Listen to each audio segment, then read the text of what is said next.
I'm Jack Clifford. Today we're going to talk about specifically outdoor access points and kind of the outdoor wireless space and uh, best practices for optimizing the performance of those networks. So a little bit about me.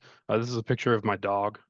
So I've been now with Seven Signal for almost 3 years. It'll be 3 years this month. I have over a decade now of experience in networking. So majority of my career has been just general networking, anything on the network. I've basically touched it from route switch to firewalls to SD-WAN, and that includes Wi-Fi. So I live in the Pacific Northwest outside Portland, Oregon.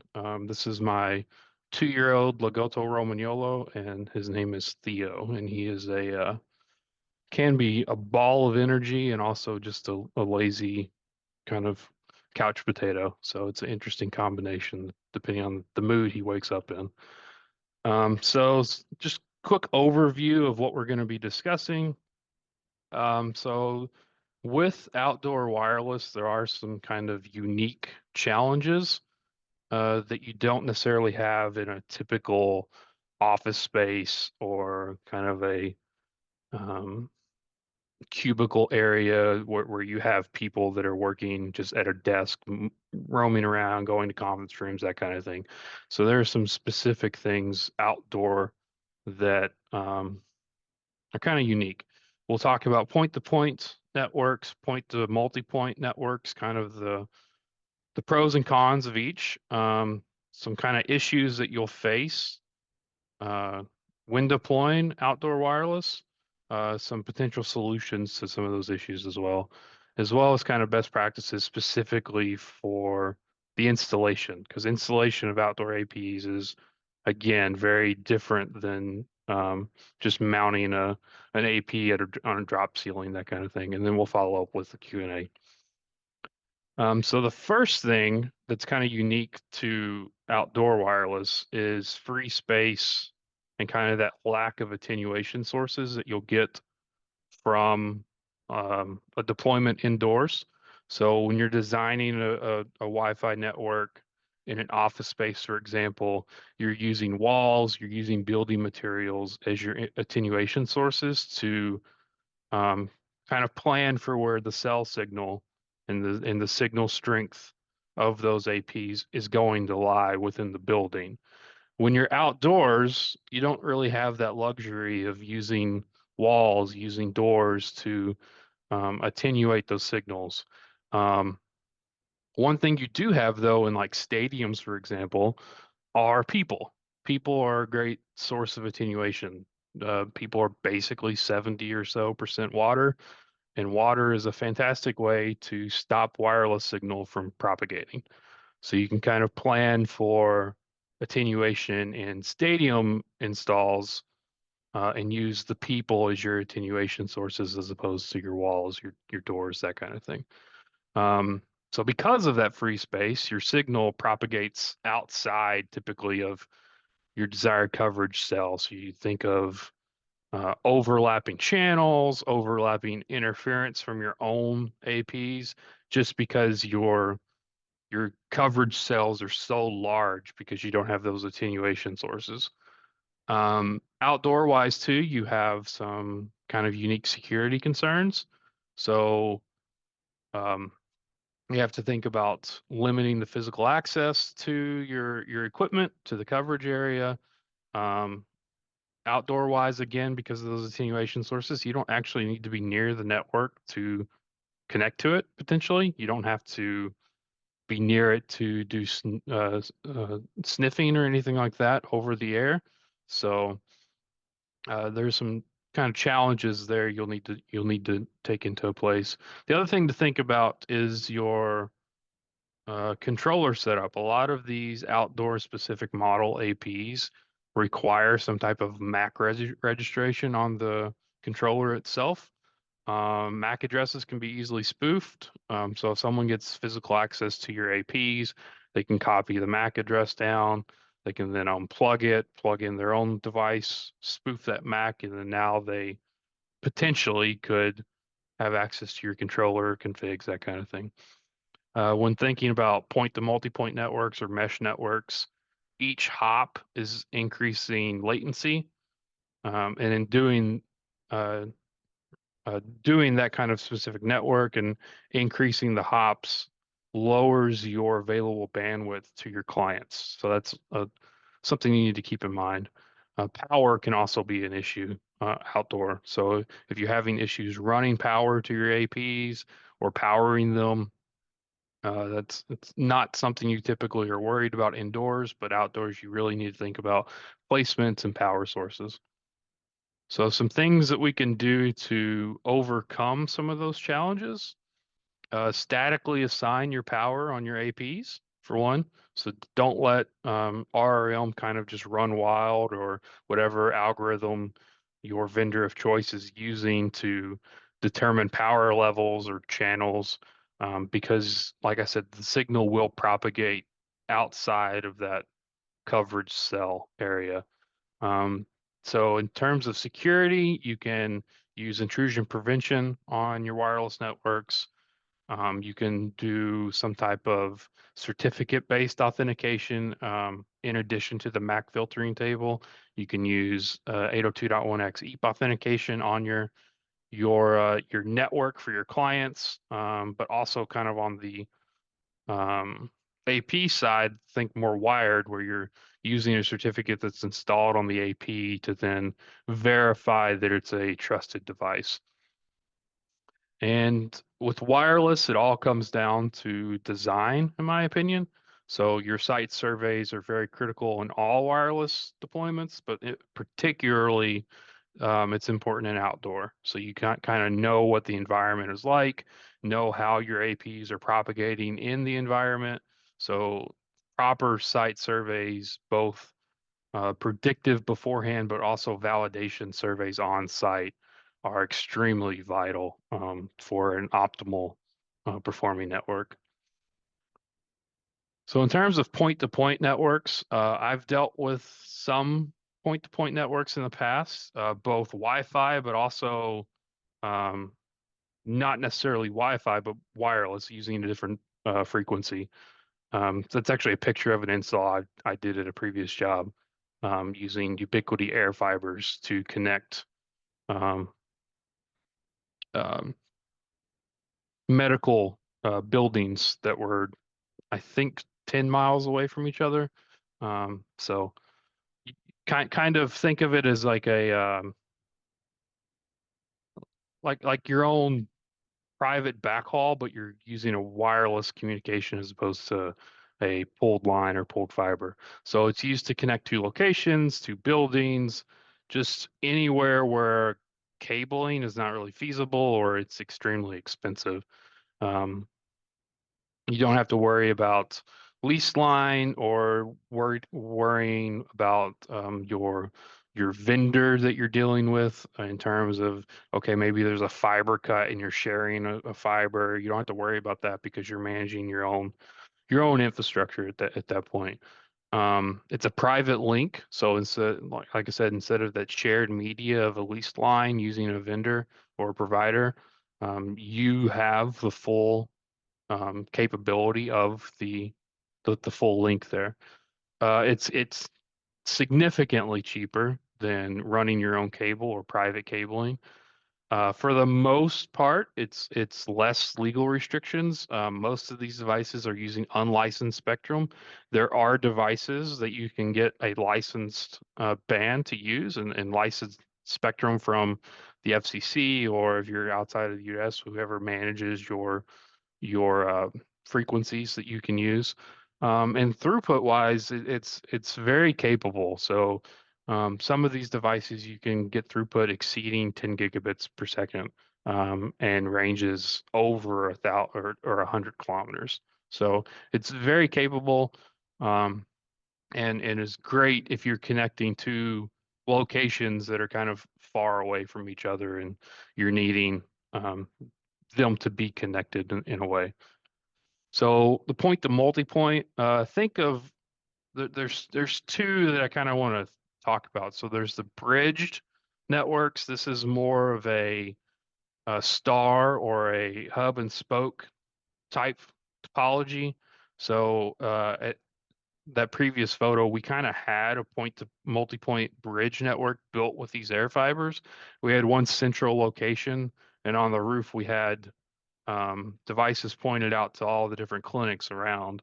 So you have a central base station that's kind of mounted in a location, and then you have your remote locations coming back to that central location. So this is also extremely common for wireless ISPs.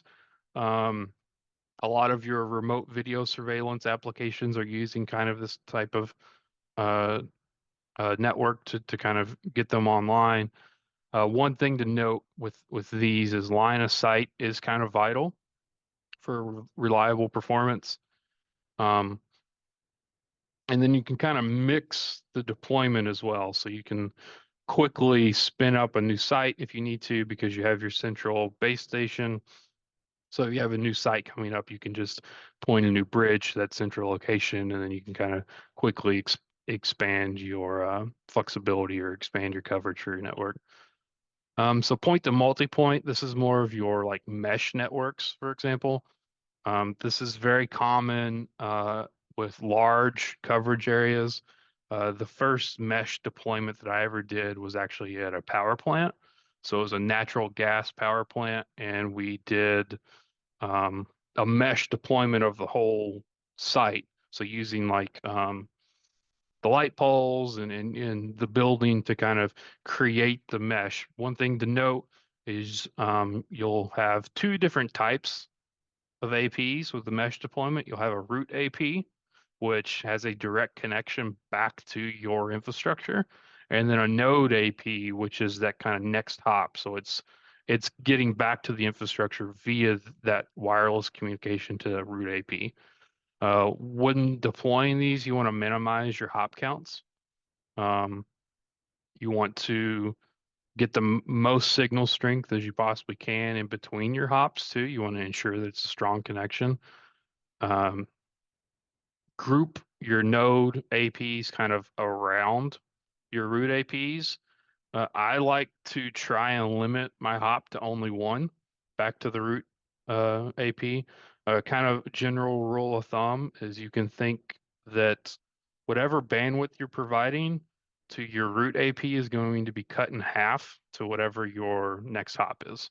Because at the end of the day, wireless is kind of a half duplex type of technology, where on wired side you have full duplex.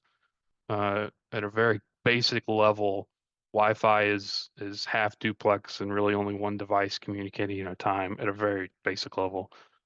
But you're limiting your throughput the more hops you are adding to your network. And I like to use these only as a last resort. I'm not a big fan of mesh networks.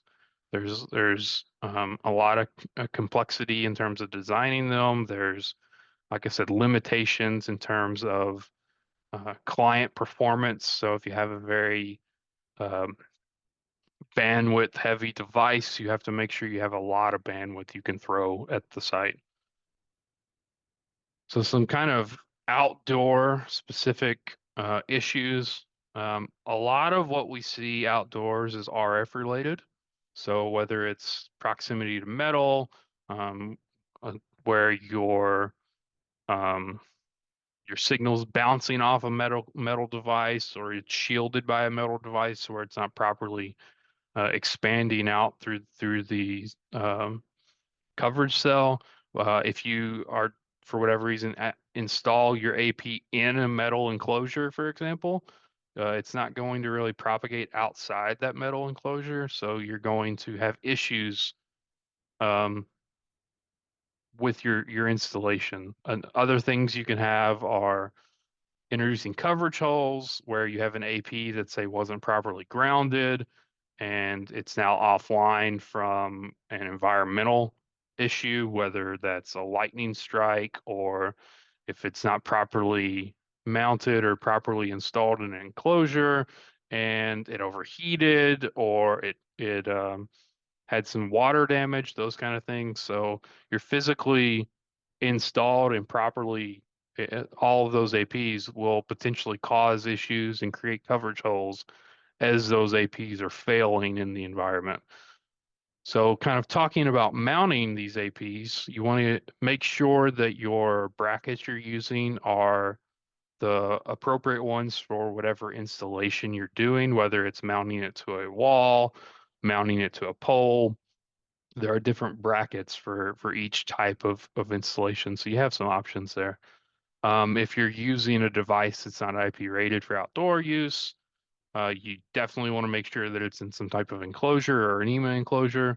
If it's an AP that's not rated for outdoors and you don't enclose it, you are definitely going to notice some problems. You also want to make sure that your APs are actually near your clients.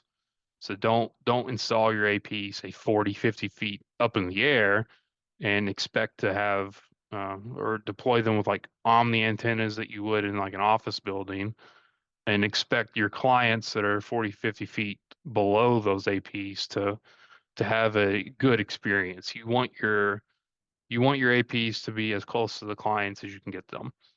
Now, if it's a bridge or type of multi-point or some type of backhaul network, those I would recommend installing them as high as you can because clients are not actively connecting to those networks.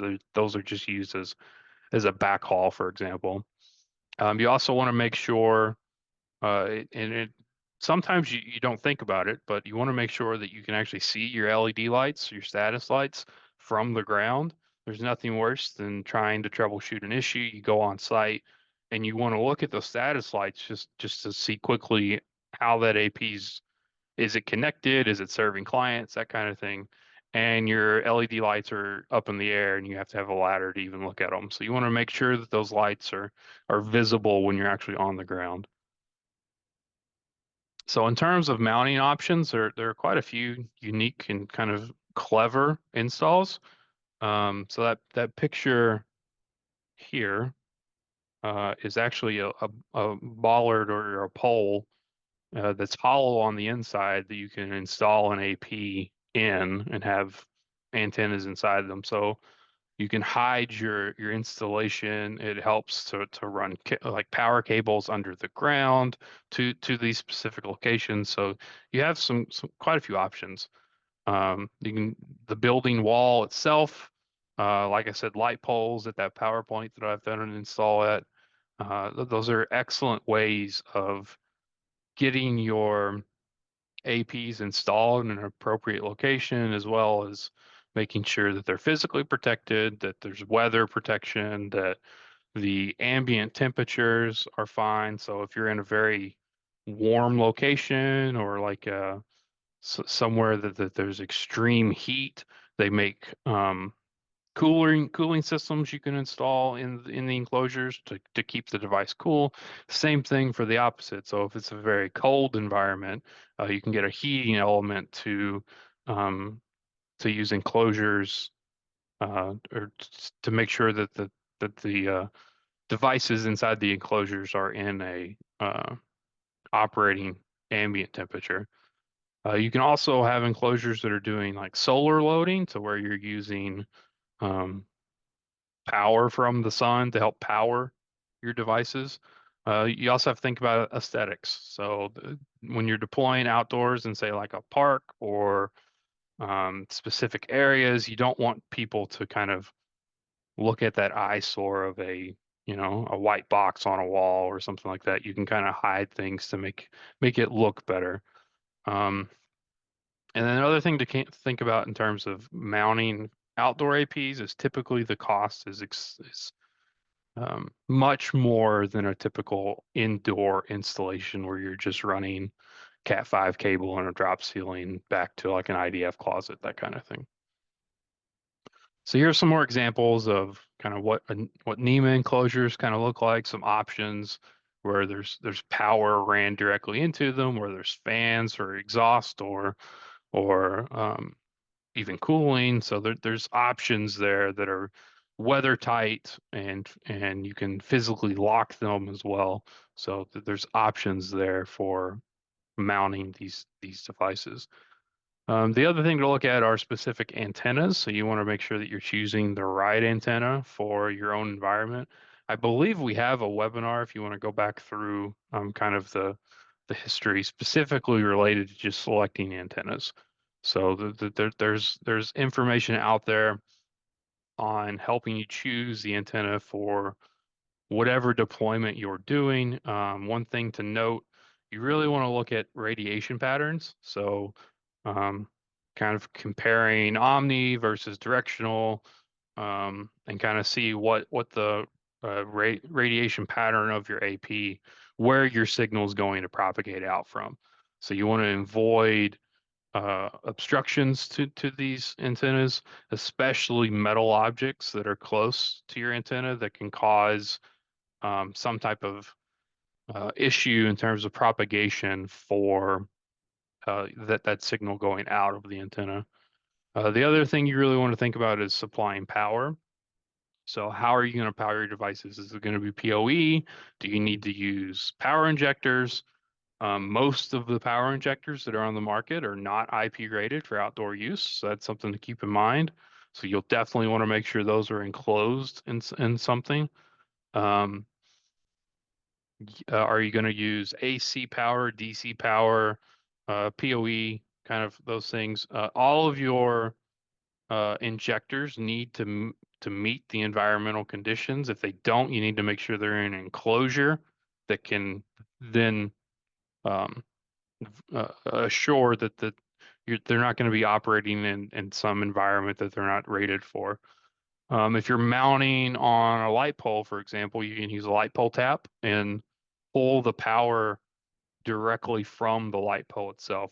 One thing to keep in mind that I didn't know at first is that some of these light poles have a sensor in them that literally turn power off if it's sunny outside where the light's not needed. Some of them just turn the light off and it's still providing power. But for those poles that are using it's called a solar eye to control the light, uh, for those installs, it might make sense to include a battery bank that can be charged via the solar. So when that light gets turned off and your tap kind of turns off as well, you're still providing power to your AP while it's disconnected. But then it can recharge once the power comes back on. Um, One and very important thing is to make sure all of these devices are grounded. So it ensures safety as you're doing maintenance or working on the device itself.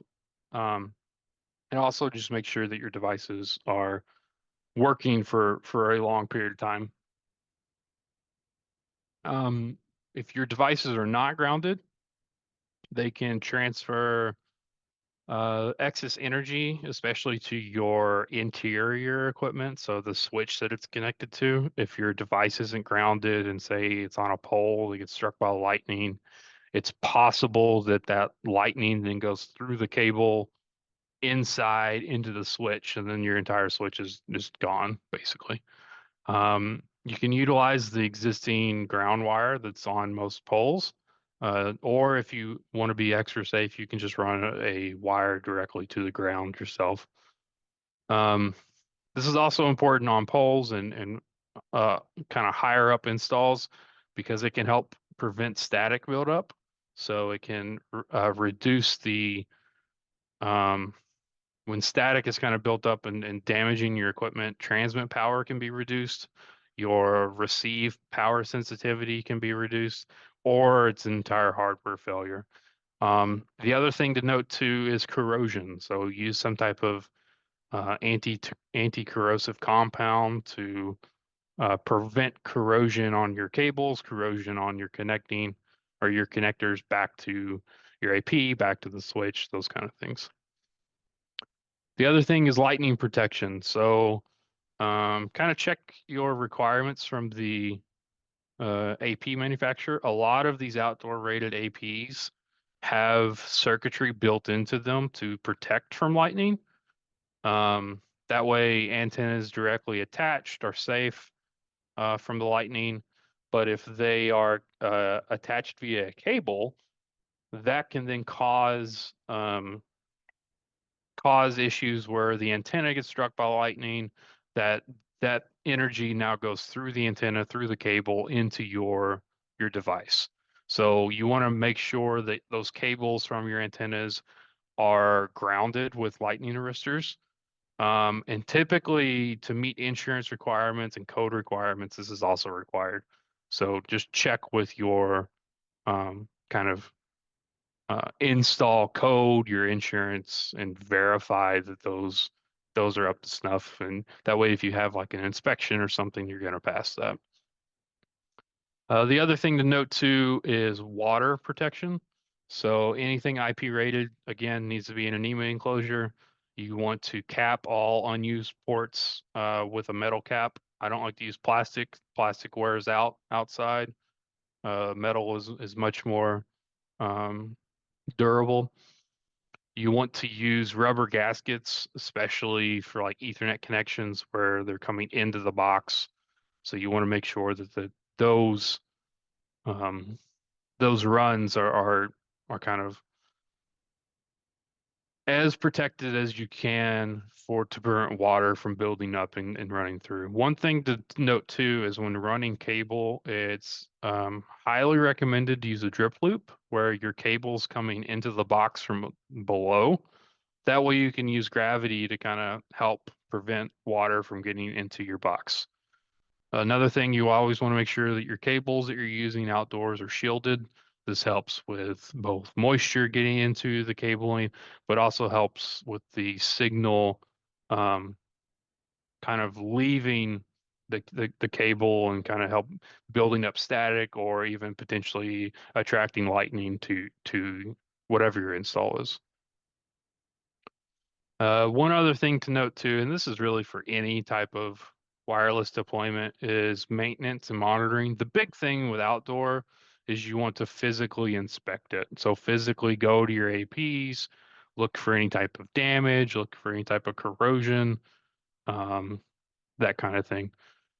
You want to clean your enclosures. So when they're outdoors, they can attract insects, spider webs, those kind of things. It just makes things easier to maintain and kind of if there is an issue, you don't really want to go open a box and there's a giant spider nest, literally a spider nest with kind of insects that you're dealing with, that kind of thing. Keep your firmware up to date, specifically if it's security patches. This is just best practices in general. You want to make sure that you're not introducing security risks to get inside your network, that kind of thing. Use some type of network management software to monitor the AP health. That could be our platform. So you could have Mobileye on your clients that are utilizing the outdoor networks. You could have sensors or the Sapphire eyes deployed alongside your outdoor APs just to verify client experience, that kind of thing. And then set up alerts. So you want to know if an AP goes offline.